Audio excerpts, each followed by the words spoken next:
안녕하세요. 반갑습니다. 우경씨입니다. 오늘 강의 한번 시작해 볼까요? 여기 계신 선생님들 중에 엄마 한번 손 좀 들어보세요. 네, 맞습니다. 네. 아빠이신 분? 네, 손 들어보세요. 예, 좋습니다. 그러면 엄마도 아빠도 아니신 분 한번 손 들어보세요. 네, 오케이. 부모인 분도 있고 부모가 아닌 분도 계시네요. 이거 부모의 자기애라는데 나 부모 아닌데 이거 들어도 되나? 그런 생각이 마구 막 스쳐 가시죠?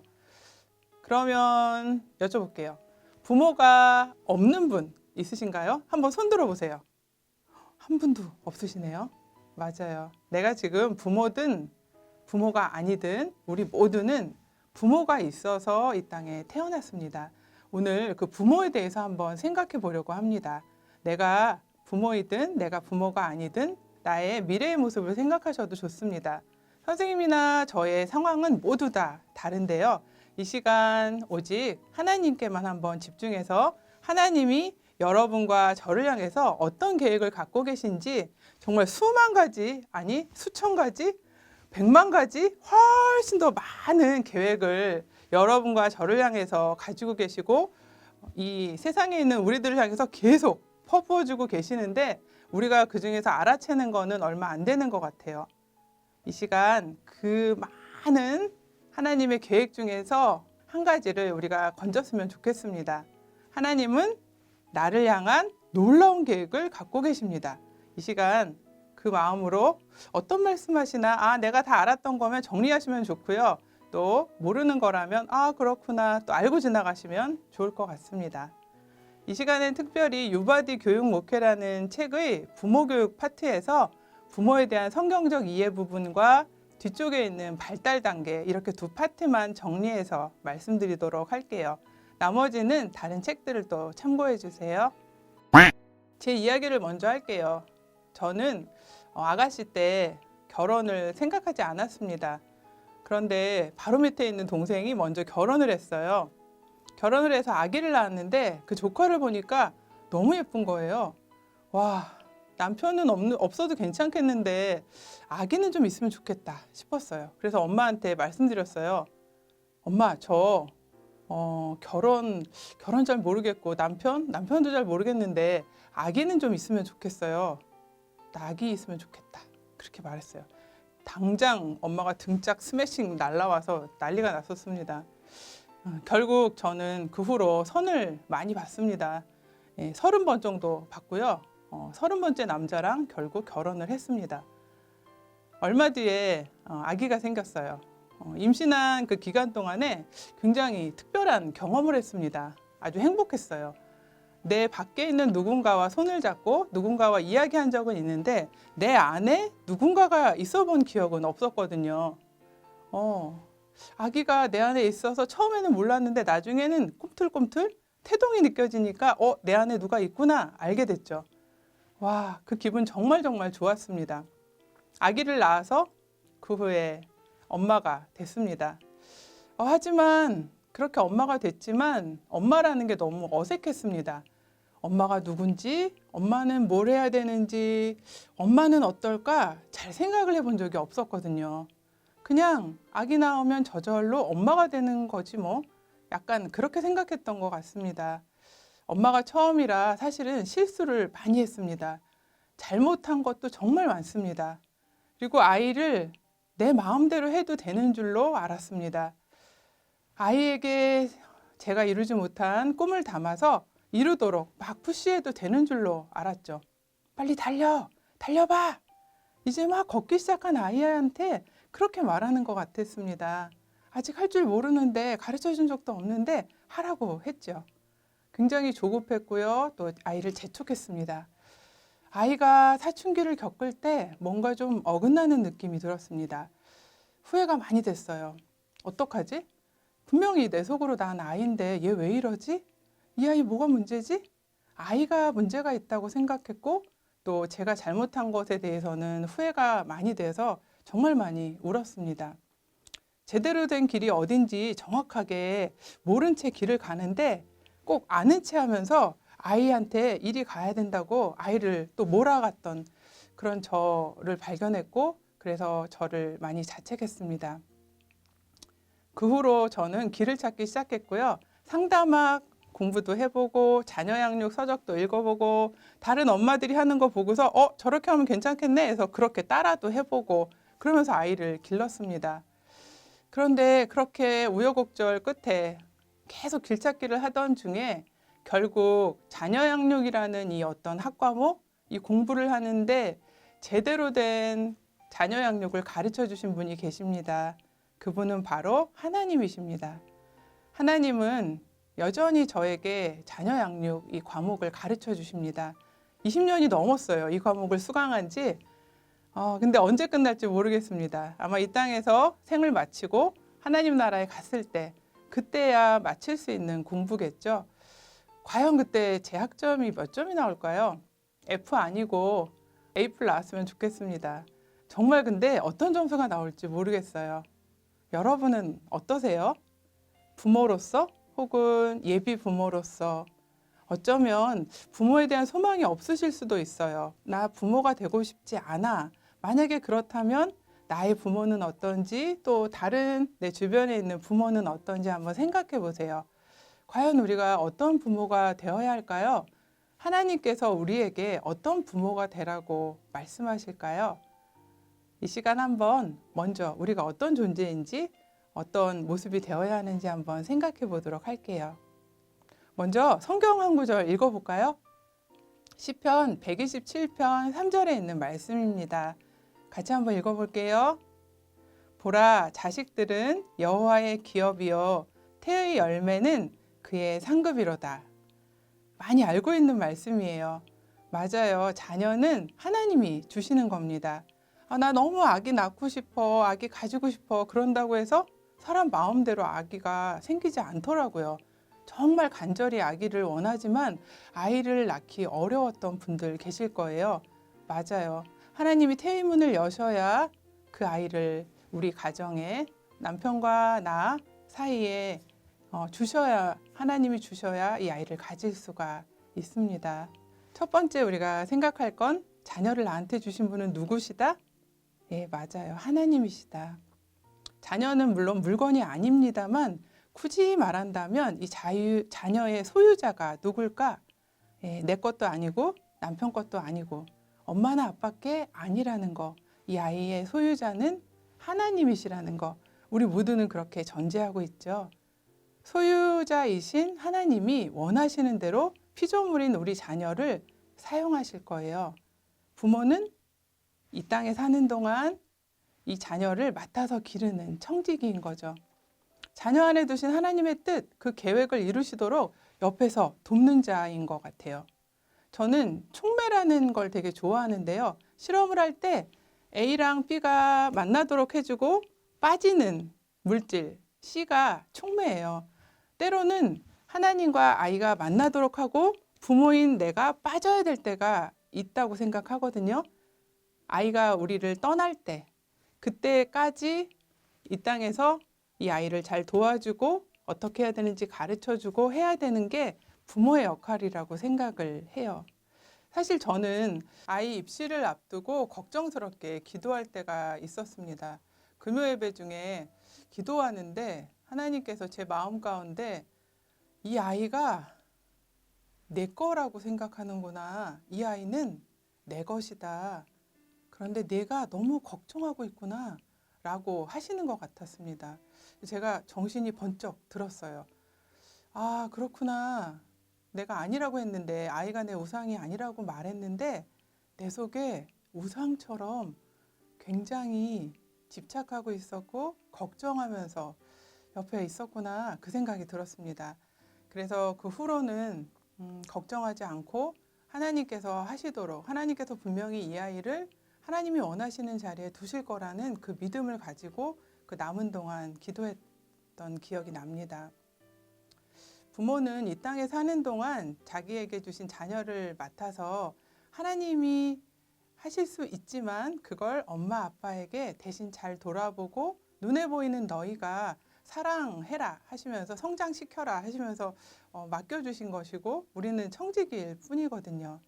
사실 이 아이를 가장 잘 아시는 분은 태어날 때부터 이 아이 안에 어떤 성품이나 어떤 기질이나 또 달란트마저도 그 안에다 넣어서 태어나게 하신 분이 하나님이시거든요. 내가 아무리 이 아이를 놓고 기도하고 노심초사한다 해도 내가 원하는 방향이 하나님이 뜻하신 방향과 다르다면 내 뜻대로 되지는 않는데 때로 아이에 대한 욕심을 많이 부릴 때가 있는 것 같아요. 결국 아이는 하나님의 것이니 내가 과도하게 아이랑 너무 밀착돼서도 안 되는 거고요. 내가 아이를 쥐고 막 흔들어서도 안 되지요. 아이의 마음을 가지고 흔들 때가 되게 많거든요. 언젠가는 이 아이가 잘 독립해서 엄마 잘 키워줘서 감사합니다. 잘 갈게요.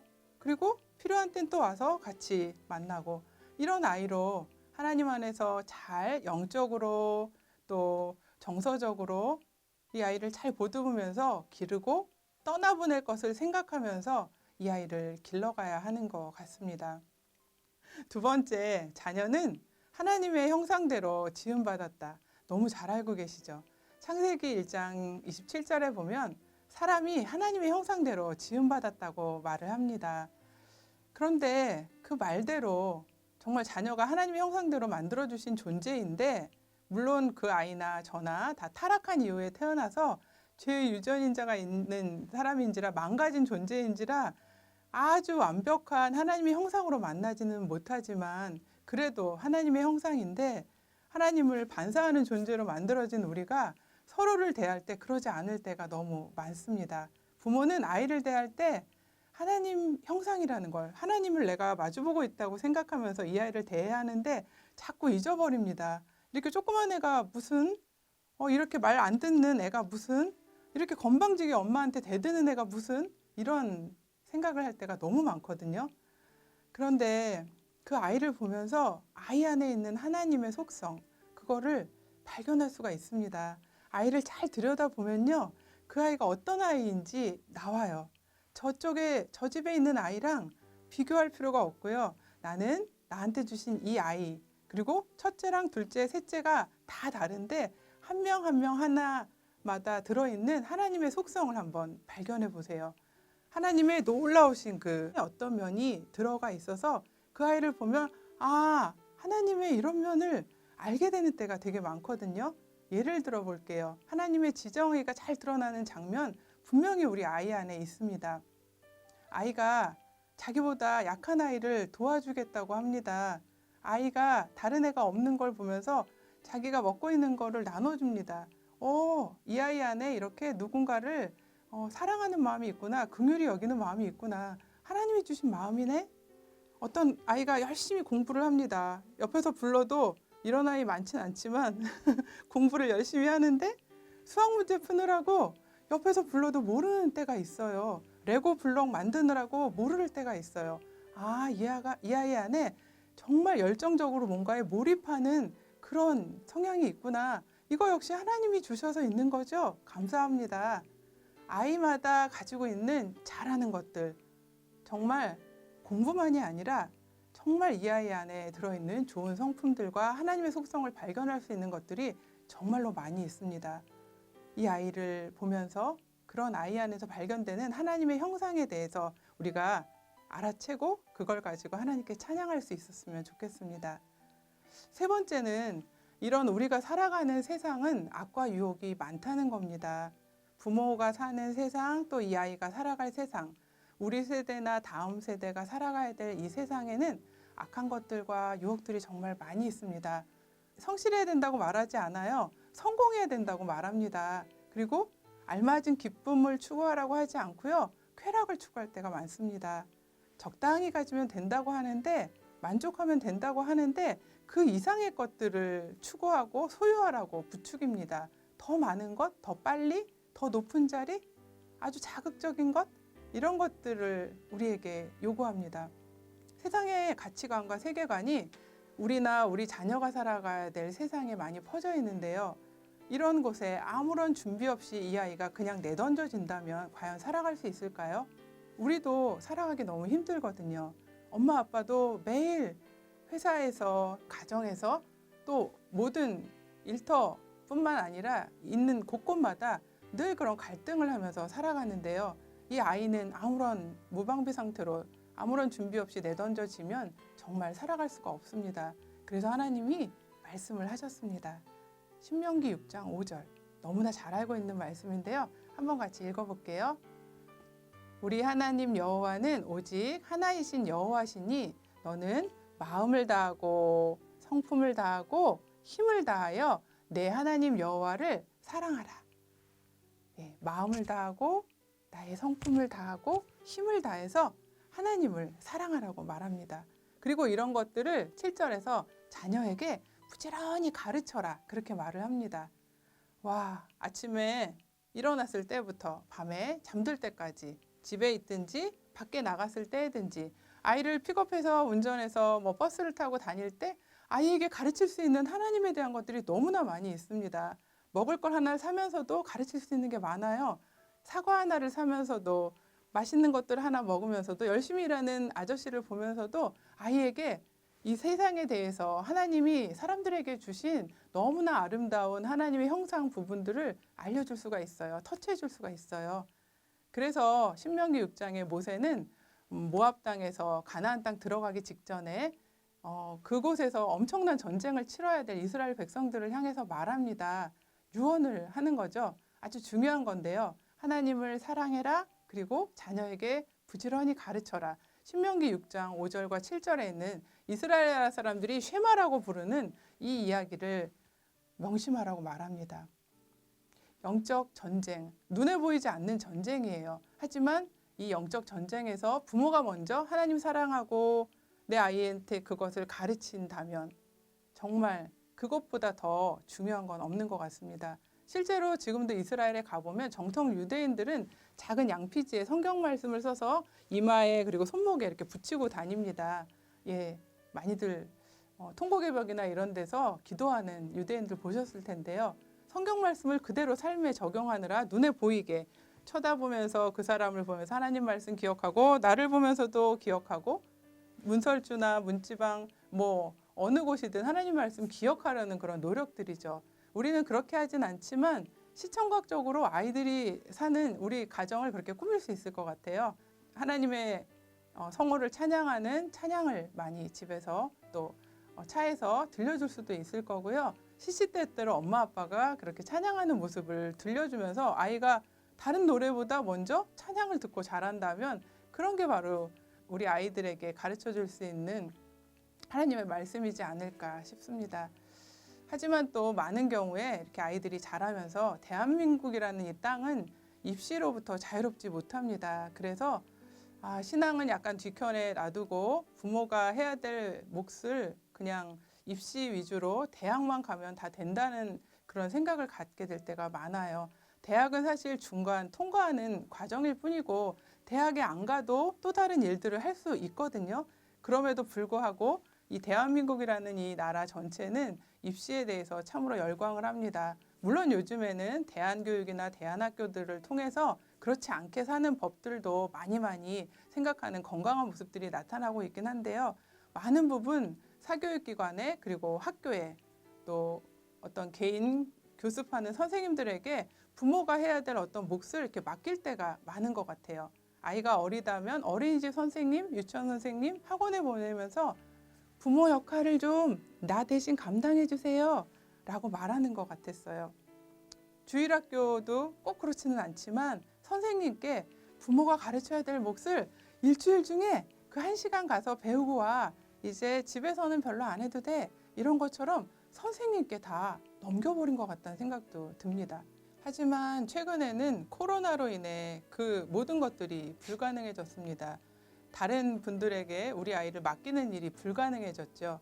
대신 가정에 있는 시간이 굉장히 길어지고 또 가정에서 밀접하게 아이들과 함께하는 시간이 많아졌습니다. 가정에서 부모 역할이 더 부각이 됐고요. 자녀와의 소통도 더 빈번하게 일어났습니다. 그러다 보니까 알지 못했던 엄마의 모습, 아빠의 모습이 아주 고스란히 적나라하게 드러났고요. 더 좋다는 가정들도 있고 그래서 더 싸우게 됐다는 가정들도 있습니다. 그런데 코로나 시기든 아니든 달라지지 않는 거 하나는 아무런 준비 없이 아이를 세상에 내보낼 수 없다는 겁니다. 그런 면에서는 치열한 영적 전쟁의 최전선에서 싸워야 할 우리나 또 우리 아이들, 우리와 또 다음 세대인 이 아이들 잘 훈련하기에는 지금 같은 시기가 가정에서 부모와 아이가 함께하는 시간이 많은 지금 같은 시기가 어쩌면 진짜 좋은 찬스라고 생각이 됩니다. 또 그리고 그런 부모의 사명이 우리에게 주어졌다는 걸 기억하고서 꼭 이 시기를 그냥 놓치지 않으셨으면 좋겠습니다. 한번 정리해 볼까요? 첫 번째 말했던 건 자녀의 소유자는 누구다? 예, 하나님이시다. 맞아요. 두 번째는 하나님의 무엇대로 지음받았다고요? 예, 맞습니다. 하나님의 형상대로. 그래서 자녀 안에 있는 형상을 좀 봐야 한다. 잘 한번 찾아봐라. 그 이야기 했고요. 저한테 하는 얘기입니다. 그리고 세 번째는 우리는 세상의 영적 전쟁터의 자녀를 잘 훈련시켜서 내보내야 한다. 이렇게 요약할 수 있을 것 같습니다. 이제 그렇다면 구체적으로 자녀를 어떻게 훈련하면 좋을까요? 또 한번 생각해 보겠습니다. 그럼 이제 구체적으로 자녀를 어떻게 양육하면 좋을지 연령별로 부모의 역할을 한번 생각해 보겠습니다. 연령에 따라서 부모 역할이 좀 다른데요. 갈린스키라는 학자가 자녀가 성장함에 따라서 부모 역할이 달라져야 한다고 봅니다. 6단계를 제시했어요. 1단계 한번 생각해 볼게요. 1단계는 이미지 형성기라고 말합니다. 임신 기간을 말하는데요. 기대하면서 기도하는 그런 기간이에요. 임신 기간 동안 부모가 할 일이 뭘까? 이런 거 생각하라고 얘기해요. 어떤 부모가 되길 원할까 나는? 또 부모님이랑 나는 어떤 관계였지? 이 아이한테 나는 어떤 부모가 될까? 이런 것들을 많이 생각해 보라고요. 부모로서 자기의 이미지를 한번 그려보는 시기로 지내라고 말합니다. 우리나라 조선 후기 태교 지침서가 있는데요. 태교 신기라는 책이 있어요.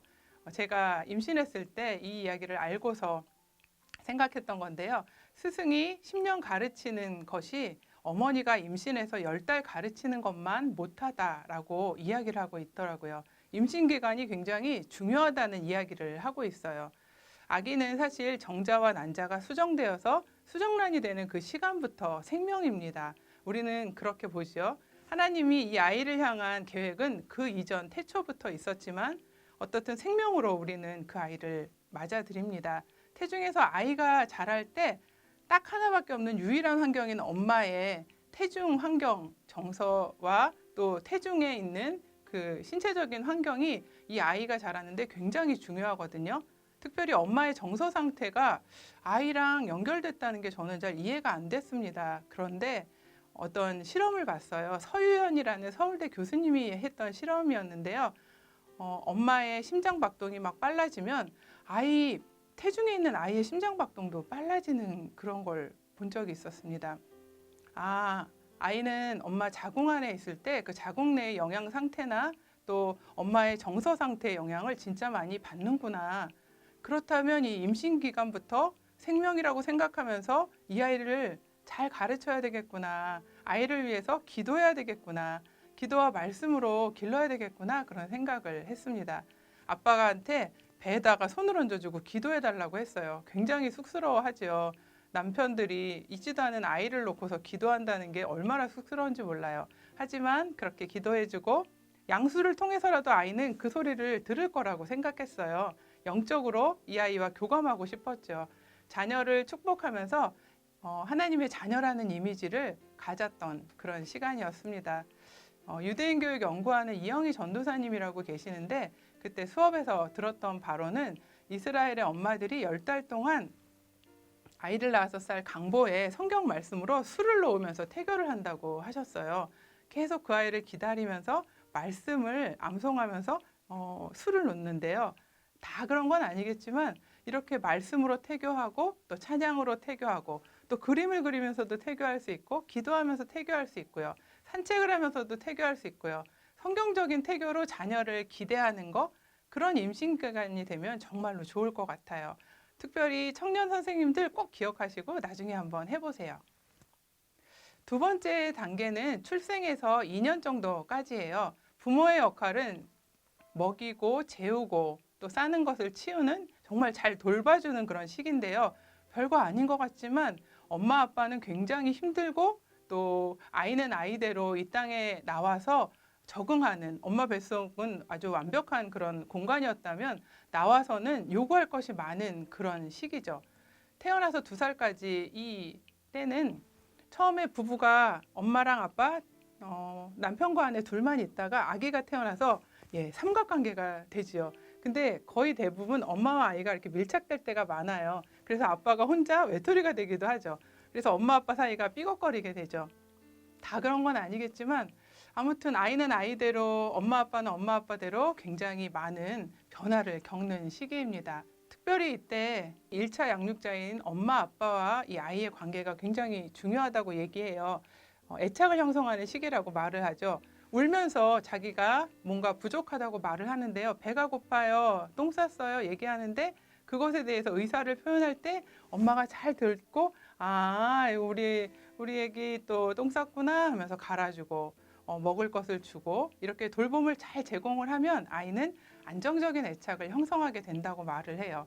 애착을 잘 형성하면 세상은 믿을 만한 곳이구나. 내가 응애 하고 울면 금방 알아채고서 자신의 필요한 것을 공급해주는 누군가가 있구나. 기본적인 신뢰가 형성되게 되기 때문에 긍정적인 자아 개념도 갖게 되고 또 자신감도 내가 내 목소리를 내는 것에 대해서 자신감도 갖게 되죠. 이런 아이가 초등학교 또 사회에 나갔을 때 처음 보는 친구들과도 내가 얘기를 하면 이 친구들은 나한테 좋은 피드백을 줄 거야 라고 하면서 좋은 관계를 맺을 수가 있다고 해요. 하지만 제깍제깍 아이의 요구에 응하지 않은 경우에 불안정 애착이 형성되면은 또 불안과 불신이 형성되어서 친구 관계나 사회생활에 어려움이 생길 수도 있다는 그런 실험들을 한 결과들을 보았습니다. 아무튼 이렇게 생후 2년 정도 그 시기에 정말 첫 단추를 꿰는 이 시기가 아주 중요한데요. 그래서 어쩜 마노아는 계속 하나님께 여쭤봤나 봐요. 하나님, 이 아이를 어떻게 기를까요? 자녀 양육에 대해서 엄마 아빠가 한마음이 돼서 하나님, 이 아이 어떻게 기르면 좋을까요? 하면서 여쭈어봐야 한다고 그렇게 삼손의 엄마 아빠 마노아가 말해주는 것 같아요. 부모가 자녀에 대해서 애착을 가지고 사랑을 퍼부어주는 이것을 충분히 경험한 자녀는 엄마 아빠를 통해서 사실은 하나님을 알게 됩니다. 눈에 보이는 엄마 아빠가 주는 그 사랑을 통해서 눈에 보이지 않는 하나님을 알아가는 아주 중요한 통로가 되죠. 엄마 아빠가 여러 가지 사랑의 언어로 아이를 길러주세요. 3번째 단계는 권위 형성 단계, 2살에서 4살, 5살 이때라고 얘기해요. 훈육하는 것이 굉장히 많이 대두되는 부모의 역할이죠. 이 시기의 아이는 싫어, 안 해, 미워, 내가 할 거야 이러면서 고집을 막 피웁니다. 3살쯤, 4살쯤 되면 부모만 관계하는 대상이 아니라 슈퍼마켓에 가서 살 수 있는 장난감, 광고들, 또 어린이집 선생님, 다른 분들 이 아이의 관심이 다른 곳을 점점 향하게 됩니다. 그러면서 안 돼, 그러는 거 아니야 라고 알았던 아이들도 또 다른 대상으로부터 다른 피드백을 받으니까 이거 된다고 했는데 이거 안 돼? 하면서 엄마 아빠랑 힘겨루기를 합니다. 그리고 아니구나 하면은 밑으로 들어가지만 그렇지 않을 때 계속해서 힘겨루기를 하죠. 약속을 하고 정확한 약속을 하고 그것을 지켰을 때는 그래 우리 누구누구 정말 잘했네 하면서 칭찬해 주시고 지키지 않았을 때는 이거 엄마랑 하지 않기로 했었잖아. 근데 했네. 그러면 어떻게 해야 되지? 하면서 생각하는 의자에 앉히거나 잠깐 한 10초 정도 벌을 세우거나 저는 그랬던 것 같아요. 그런 징계를 함으로써 어떤 옳고 그름의 기준이 생기게 되죠. 물론 너무나 많은 약속을 정해서 아이가 그 약속에 눌려 있는 상태가 되면 안 되고요. 가장 기본적인 것, 다른 사람한테 해를 끼치는 거 안 돼, 위험한 일 안 돼, 그런 어떤 가장 간단한 그런 부분에서의 약속들을 하는 게 맞겠죠. 아무튼 그런 것들을 통해서 부모가 권위를 가지게 되는 시기인데요. 매번 아이한테 이거는 이랬지 저랬지 하면서 늘 그렇게 설명을 해주는 그런 것도 이때는 하지 않아도 되더라고요. 이거는 안 돼, 엄마가 이미 판단을 해서 이건 위험해서 안 돼라고 했으면 안 되는 거구나라는 것을 배우면서 순종하는 것을 배우게 되죠. 아이가 예쁘죠. 너무 예쁘죠. 그래서 오냐오냐 하면 이 세상은 다 내 맘대로 되는구나. 어떤 권위 없구나. 어떤 지켜야 될 규율 같은 거 없구나. 배울 필요도 없구나. 이렇게 되면 그런 아이가 크면 어떻게 될까요? 어른이 됐을 때 부모님이 분명히 후회할 일이 생기십니다. 사실 우리 부모 입장에서도 하나님에 대해서 순종하기가 쉬운 거는 아닙니다. 어렵습니다. 그래서 어쩌면 더 부부가 엄마는 이렇게 하고 아빠는 이렇게 해서 헷갈리게 하지 마시고 두 분이 잘 규칙을 정해서 자녀를 일관성 있게 양육하시는 거, 그런 게 정말 필요하고요. 그런 권위를, 진정한 좋은 권위를 이 아이가 받아들이고 또 그 권위에 대해서 순종할 줄 아는 것을 통해서 하나님께로 연결될 수 있도록 이 시기에 가르쳐 주시면 좋을 것 같습니다. 책이 하나 있는데요. 자녀를 안고 하나님께 안기다. 이 책은 굉장히 쉽게 아이들 기르는 엄마들에게 하나님 안에서 어떻게 우리 아이를 품어야 할지를 알려주는 책이에요. 그래서 보통 2살, 3살, 4살 이렇게 어린아이를 기르는 엄마들과 이 책을 가지고 나눔을 했었는데 굉장히 분량이 많지도 않고 좋았습니다. 이 책도 되게 좋은데요. 부모학교라는 책이에요. 아이들과 엄마와 어떻게 페어런팅을 해나가야 하는지를 잘 가르쳐주는 책이에요. 이것도 참고하시면 좋을 것 같아요. 4단계는 설명하는 단계라고 갈린스키가 말하는데요. 5살부터 초등학생 그 정도인데 이때 아이들은 정말 질문이 많아집니다. 질문을 수도 없이 해야 됩니다. 잘 설명해줘야 하는데 아이들이 너무나 많이 물어서 정말 다 대답하기가 어렵거든요. 또 아이가 1명, 2명, 3명 되면 정말 쉽지 않습니다. 하지만 이 아이는 그렇게 질문하면서 지금 잘하고 있습니다. 기억해 주시고 윽박지르거나 명령하기보다는 잘 설명해 주시려고 노력해 보세요. 이 아이가 이렇게 하면서 자아 개념이 형성되고 독특한 인격체로 자라고 있거든요. 엄마 아빠가 이때 많이 해주셔야 되는 건 하나님에 대해서 성경 말씀에서도 궁금한 게 되게 많아지는데요. 이런저런 성경 말씀을 알려주시면서 너는 하나님께 속해 있다. 소속감, 너는 하나님께 속해 있는 사람이야. 그리고 하나님이 너를 위해서 이 땅에 예수님을 보내실 만큼 너는 가치가 있는 존재야. 그런 가치감. 그리고 이 땅을 살아갈 때 정말 쉽지 않아. 못하는 게 되게 많아 보이지? 근데 너 혼자 아니란다. 성령님이 너랑 함께 하셔. 너는 할 수 있어. 하는 긍정적인 자존감, 자신감. 그래서 자아 효능감으로 이어질 수 있도록 소속감과 또 가치감, 그리고 자기 효능감, 이런 것들을 엄마 아빠가 하나님이랑 연결해서 주실 수 있으면 좋겠어요. 구체적으로는 말로 아이에게 얘기해 주실 수 있고요. 또 손으로 정말 스킨십을 통해서 아이를 토닥토닥 긍정적인 에너지를 부어주실 수 있고요. 또 눈빛으로도 우리 아이에게 긍정적인 에너지를 부어줄 수 있으실 거예요. 점점 아이들은 엄마랑 아빠랑 좀 비교적으로 약간 동등한, 평등한 그런 위치에 관계가 되어 갑니다.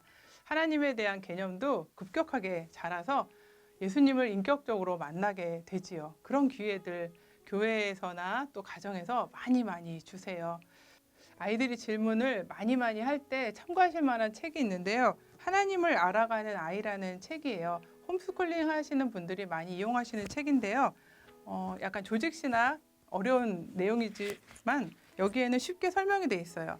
하나님이 어떤 분이신지, 또 교회는 어떤 데인지, 나는 누구인지, 이런 이야기가 이 안에 적혀 있어요. 그래서 저는 아이들이 질문을 할 때 금방 대답을 못하면 내일 알려줄게 하고서는 여기서 찾아가지고 생각해 본 다음에 아이한테 대답을 해주곤 했습니다. 물론 다음날 아이는 자기가 뭘 질문했는지 기억 못해요. 5단계는 10대의 시기입니다. 상호 의존 단계라고 갈린스키는 말해요. 격려하고 믿어주는 그런 역할이 이 부모의 역할로 굉장히 중요하다고요. 우리 애가 정말 너무 달라졌어요. 옛날 걔가 아니에요. 이런 얘기 많이들 하시죠. 혼란과 좌절을 겪는 시기이기도 하죠. 아이가 자기 세계를 구축하면서 10대 아이는 사춘기를 맞습니다. 그리고 부모도 뭔가 좀 달라지죠. 회사나 밖에서 겪는 자신의 모습, 그리고 몸에도 변화가 생겨서 엄마 아빠도 사춘기를 맞고요. 그래서 두 사춘기와 사춘기가 굉장히 많이 충돌하는 시기입니다. 아, 난 정말 이런 애를 낳은 적 없어. 진짜 낳은 적 없으시죠? 진짜 낳은 적 없으신 것 같은 생각이 드시죠? 그러면 핸드폰에 저장된 아기 때 사진을 한번 보세요. 또 다시 마음을 추스리고 또 이 아이와 함께 버티는 걸 시작해 나가시는 거죠. 정말 이때는 숱하게 핸드폰에 저장된 아기 때 사진을 많이 많이 봐야 합니다. 20살이 넘어도 보시는 엄마들이 많이 있어요.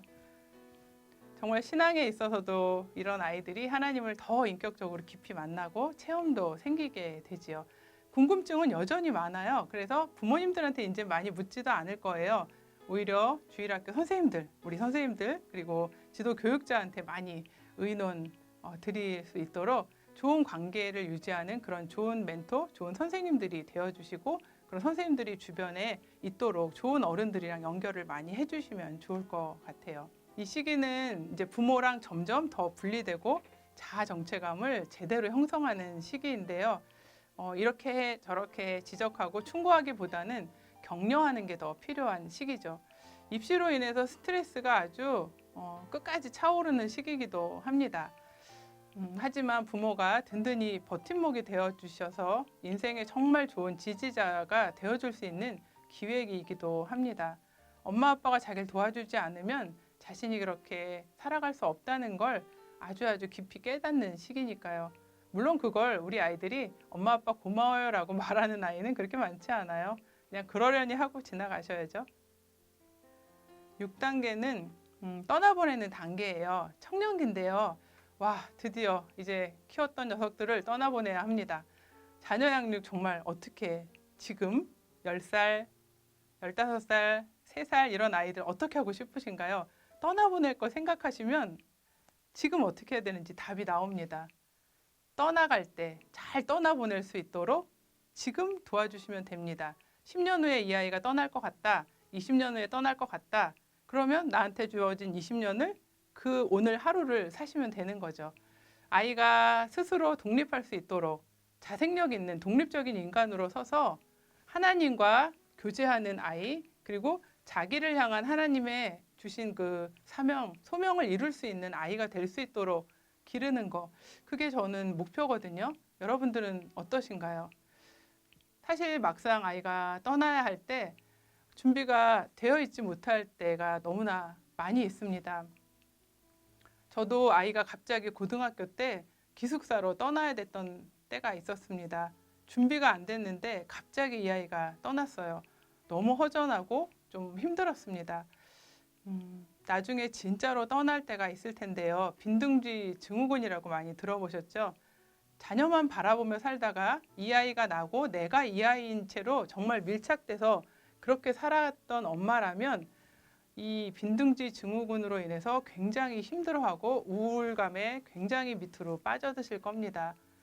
그러나 그렇지 않도록 적어도 우리 선생님들과 또 저는 지금부터 준비해야겠죠. 아이를 키울 때, 어릴 때부터 사실은 떠날 것들을 미리 생각하고 그날 하루하루를 채워나가면 그렇게 힘들지 않을 것 같아요. 자녀가 어릴 때는 부모가 모든 것들을 다 해주죠. 하지만 그래서 위험한 것들도 바운더리를 어느 정도 이렇게 만들어줍니다. 하지만 점점 아이가 크면서 그 바운더리가 넓어지게 됩니다. 아이가 자유롭게 뭔가 할 수 있도록 풀어놔 주는 거죠. 하지만 안전한 바운더리가 있어서 너는 괜찮아, 안전해, 그 안에서 할 수 있도록 해주는 거죠. 자기가 할 수 있는 게 점점 많아지고 이제는 복잡한 일도 혼자서 해결할 수 있게 될 겁니다. 아이에게 그리고 우리가 해야 될 것은 부모로부터 받았던 불행함이나 굉장히 힘들었던 것들이 분명히 있으실 거예요. 그게 없는 어른은 거의 본 적이 없거든요. 근데 내가 그랬다고 해서 이 아이가 그렇진 않거든요. 내가 그 불행이 전수되는 것을 끊으면 되거든요. 그렇게 전수하지 마시고 나쁜 부정적인 것들을 내가 받았던 그런 감정이나 또 생각들을 그대로 고스란히 전수하지 마시고 잘 여과해서 긍정적인 선순환으로 바꿔보세요. 먼저 부모인 내가 회복이 되어야 아이를 제대로 키울 수 있는 것 같아요. 떠나보내면 아까 말씀드렸던 것처럼 아기가 응애하고 태어나는 순간부터 엄마 뱃속에서부터 나오는 그 순간부터 이미 떠났죠. 진짜 이제 또 아이가 성숙해서 건강하게 떠나보낼 수 있도록 이 아이를 도와주셨으면 좋겠습니다. 자녀가 어릴 때는 부모가 모든 것을 다 해줍니다. 모든 걸 다 해줘야죠. 응애하고 태어났을 때 생존에 관련된 것이 너무나 혼자 살 수 있는 게 없기 때문에 모든 것을 다 해주지만 점점 나이가 들면서 그 바운더리를 이 아이가 할 수 있도록 넓혀주지요. 그러면 청소년 그리고 청년이 되었을 땐 자기가 대부분의 것은 할 수 있고 또 복잡한 일도 혼자 해결할 수 있습니다. 그렇게 아이가 혼자 스스로 할 수 있는 아이로 키워주시면 될 것 같아요. 점점 거리두기를 시작하시면 되지요. 아이에게 부모로서 많은 것들을 나도 모르게 가르치고 있는데요. 아이는 정말 나를 배우지 말라고 하는 부분까지도 카피하고 있는데요. 특별히 부정적인 정서나 또 부정적인 사고방식, 또 내가 이래서 힘들었어 하는 그런 것들은 특별히 가르치지 않는데도 아이에게 스며들 수가 있습니다. 그래서 부모가 먼저 제대로 건강하게 회복되고 그렇게 하는 것이 정말 필요하다고 생각이 돼요. 떠나보내는 것을 생각하면서 태어났을 때부터 기른다. 그리고 스스로 배우면서 성숙할 수 있도록 가르치려면 어렸을 때는 지시하거나 잔소리하거나 간섭하는 일이 많았지만 점점 줄이시고 대신 청년이 된 우리 친구에게는 감사하는 표현들 그리고 어떤 인생의 동반자처럼 상의하는 일들 그런 것들을 통해서 서로 교감하시는 그런 시간이 되시면 좋을 것 같아요. 그리고 또 하나는 자녀에게 잘못하신 일이 있다면 저는 꼭 용서를 구하셔야 된다고 생각이 됩니다. 저는 아주 그렇게 큰 잘못은 하지 않았지만 잘못됐던 일에 대해서 아이에게 용서를 구하곤 하긴 하는데요. 부모는 그래도 되지라고 하시면서 뭘 그걸 애한테 미안하다고 해 하시는 분이 있었어요. 그렇지만 용서를 통해서 그 아이의 맺힌 부분들을 풀고 그래야 그 다음 관계를 맺을 때 훨씬 소통하는데 쉬웠기 때문에 그런 마음에 막힌 부분들을 풀어나갔던 것 같아요. 어쩌면 청년쯤 됐을 때는 더 이상 엄마나 아빠를 필요로 하지 않아요. 그런 자녀를 보면서 너무 허전하다, 상실감이나 안타까움을 느끼시기도 할 거예요. 그런 감정은 너무 당연합니다. 마음을 그렇게 쏟아서 1년, 2년 아니라 20년, 30년을 퍼부었던 그런 대상인데요. 그렇지 않을 수는 없죠. 하지만 그런 감정이 들 때 왜 나한테 이런 감정이 들지? 이 감정은 뭘까? 한번 잘 알아채 보시고 또 받아들여야 될 건 받아들이고 피하지 말고 충분히 느껴보세요. 그러면 그 다음 행동을 어떻게 해야 할지 답이 나오거든요. 아이에게 서운하고 힘든 감정 있죠. 근데 그걸 아이에게 고스란히 그냥 전달한다면 그거 역시도 해서는 안 되는 일인 것 같아요. 저 같은 경우도 언젠가 아이에게 정말 화가 난 적이 있었습니다. 근데 그 감정을 아이에게 다 얘기하면 이 아이랑 거의 이제 안 볼 것 같았어요. 어떡하지? 하고서 컴퓨터 앞에 앉았습니다. 그래서 아이에 대한 욕을 쓰기 시작했어요. 모니터에서. 제가 아는 욕이 많지가 않더라고요. 그래서 반복해서 썼습니다. 18 많이 들어가는 욕을 많이 썼어요. 새끼라는 말들도 썼던 것 같습니다. 그런데 그렇게 한 가득 채우고 나서 이걸 이제 메일로 아이한테 보내면 정말 그 아이는 이제 더 이상 저를 안 볼 것 같았어요. 그래서 다 딜리트를 눌러서 지워버렸고요. 며칠 지난 다음에 제 마음을 아이에게 말했습니다. 정말 신기한 건 아이는 제가 그렇게 분노한 만큼 그걸 화난 일이라고 생각을 하지 않더라고요. 않았더라고요. 그래서 다시 이야기하면서 풀었었는데요. 부모가 느끼는 그 감정과 아이가 생각하는 것이 굉장히 다르구나. 그러나 그냥 그대로 갖고 있다면 묵힌 감정이 돼서 더 이상은 이 아이에 대해서 정말 좋은 마음들을 가릴 뻔했는데 그래도 소통하면서 그것들을 풀었던 기억이 납니다. 아무튼 아이와 1대1로 잘 만나주시고 오히려 그 시간에 우리 부모님들은 하나님께 더 헌신하실 수 있을 것 같아요. 정말 태중에서부터 아이가 클 때까지 평생토록 우리가 부모로서 하나님 나라에 갈 때까지 해야 되는 건 아이를 위해서 기도하는 거, 지지자가 되어주는 거, 이 아이가 인생에서 하나님을 인격적으로 만날 수 있는 거, 그리고 그 일에 부부가 하나 되어서 다른 얘기하지 않고 하나 되어서 그렇게 아이를 지지하는 거, 그게 우리가 해야 될 일인 것 같습니다. 부모와 10대 사이에서 읽어보실 만한 책인데요. 네, 하임 기너트라고 부모와 10대 사이, 부모와 아이 사이, 뭐 교사와 학생 사이 그런 책을 쓰신 분이에요. 한번 읽어보시면 다 똑같이 할 수는 없지만 이 유대인 분의 또 이 학자의 좋은 지혜를 얻으실 수 있을 것 같습니다. 예, 지금까지 이야기 들어주셔서 감사하고요. 아, 나 너무너무 부모 노릇 잘 못했는데 라고 생각하시는 분들 있으실 거예요. 절대로 그렇지 않습니다. 우리 아이에게도 우리 선생님들이 부모시고요. 엄마 아빠가 혹시 충분한 사랑, 보살핌을 주지 못하시는 그런 가정에 있는 아이가 내 반에 온다면 그 아이에게 선생님들이 엄마 아빠가 되어주실 수 있어요. 앞으로 여러분과 저에게 하나님이 맡기신 사명은 바로 이렇게 부모가 되어주는 거, 엄마 아빠처럼 보듬어주는 선생님이 되어주는 거, 그게 아닐까 싶습니다. 감사합니다. 이제 소그룹방에서 질문에 대해서 한번 나눠보시면 좋겠어요. 나는 이러이러했던 부모다. 또 나는 이러이러한 부모가 되고 싶다. 그런 마음을 서로 나눠주세요.